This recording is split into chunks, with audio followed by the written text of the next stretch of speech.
In recent weeks, the economic situation in Russia has become the subject of alarming reports in leading Western and Asian outlets. According to Financial Times and Bloomberg, a series of Ukrainian drone strikes on key Russian oil refineries triggered a chain reaction. A drop in fuel production, disruptions in gasoline supply to the domestic market, and a sharp rise in prices. Insiders in Russian financial circles claim that for the first time in many years, the state is facing the threat of a large-scale fuel shortage at home. The crisis is felt most acutely in agricultural regions, where fuel scarcity is paralyzing seasonal work and gas stations are seeing multi-hour lines.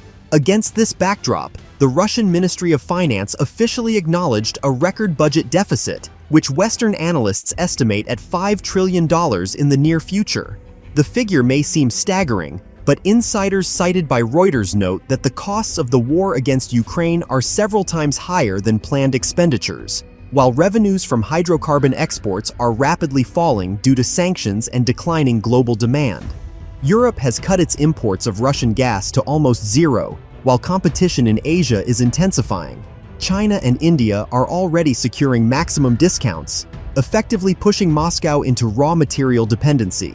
The Wall Street Journal reports that the Kremlin now has almost no room to maneuver. Military spending is consuming more and more resources, while domestic needs, from social support to infrastructure, are financed on a residual basis. The economy, as one banking sector source put it, is literally sinking, staying afloat only thanks to the printing press and emergency loans from friendly states. But even Russia's loyal partners are increasingly voicing doubts about its solvency. For Putin, the situation is becoming a dilemma: either continue the war and risk a complete economic collapse, or seek a path to negotiations. According to European diplomatic sources cited by Politico, in recent weeks the Kremlin has hinted through closed channels at the possibility of a tactical pause in the war. Yet publicly, Putin remains defiant, refusing concessions. Inside the country, any admission of weakness could damage his image as a strong leader, forcing him to balance between military rhetoric and the catastrophic state of the budget. An unexpected factor in this equation is Donald Trump. According to the Washington Post, Trump views Russia's economic crisis as an opportunity. He is reportedly persuading his allies that now is the moment to pressure Moscow into negotiations and even achieve partial normalization of relations.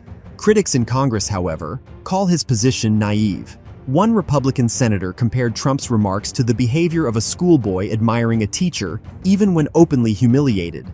Trump's stance looks like an attempt to befriend Putin at a time when he remains the main source of threat to NATO and a vital strategic supplier of resources for China. Analysts at the Carnegie Endowment note that the United States now faces a unique window of opportunity. If Washington applies pressure on Russia through financial channels, restricts its export routes, and imposes new targeted sanctions, the Kremlin will be forced to choose between rapid negotiations or an economic collapse to the level of the late 1990s. Yet this is also a risky strategy. A cornered Russia may escalate further to show that it can still dictate terms. Meanwhile, social tensions inside Russia are rising.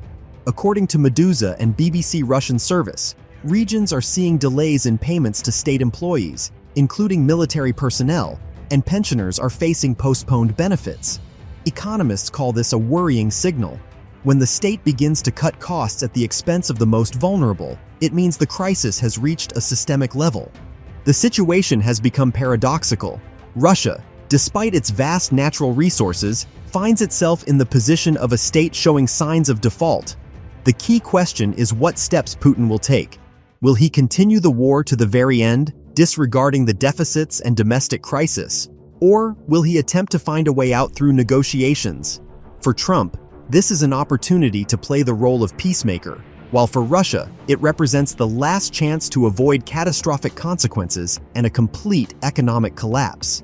Yet insiders cited by Bloomberg note that there are no signs of readiness to surrender in the Kremlin. On the contrary, Russia continues to search for ways to stay afloat through increasingly risky measures, which could lead the country to even harsher consequences. While the Kremlin attempts to hide the true scale of the economic problems, independent analysts are increasingly pointing to alarming trends. According to a study published by the Economist Intelligence Unit, the Russian stock market is experiencing its worst period in the past 10 years. Foreign investors are leaving en masse, and domestic companies are forced to operate under currency shortages and without access to modern technologies. The petrochemical sector has been hit particularly hard. It was the main target of Ukrainian drone strikes. Financial Times experts note that restoring even a single large refinery could take up to a year and a half, while total losses in the oil and gas sector have already exceeded $30 billion. Pressure from Russia's allies is also growing. China and India, despite public rhetoric about strategic partnership, are increasingly exploiting Moscow's weakness, demanding even greater discounts on oil and gas.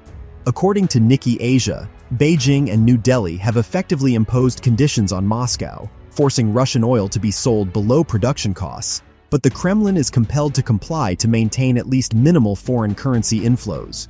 Within Russia, dependence on Chinese technology and components is growing, turning the country into a raw material appendage that has lost strategic autonomy. Against this backdrop, Europe and the United States are discussing a new package of sanctions that could deliver a deadly blow to Moscow. These so-called secondary sanctions would target companies in Turkey, Kazakhstan, and the United Arab Emirates that help Russia circumvent existing restrictions. If these measures are implemented, Russia will lose its last loopholes for acquiring electronics, machine tools, and equipment necessary for arms production. Experts at the Atlantic Council note that this could sharply accelerate the depletion of Russian military resources. Despite all these factors, Putin continues to act as if time is on his side. Le Monde reports that voices within the Russian president's inner circle increasingly call for tightening belts and preparing the country for a long siege, betting that the West will tire of supporting Ukraine. Yet insiders in European diplomatic circles view this strategy as doomed. Russia's resource base is shrinking too quickly, and military spending has already reached 40% of the budget. As a result, Russia finds itself in a situation where each additional month of war becomes an economic agony. The only question is whether the Kremlin recognizes this reality and whether Putin will agree to painful compromises. For Trump and the West, this increasingly appears to be a historic opportunity, a moment when pressure could break one of the most closed and aggressive systems of the modern era. Yet for now, Moscow's response remains the same: persistence, displays of strength, and hope that the world will believe in the myth of an unyielding Russia.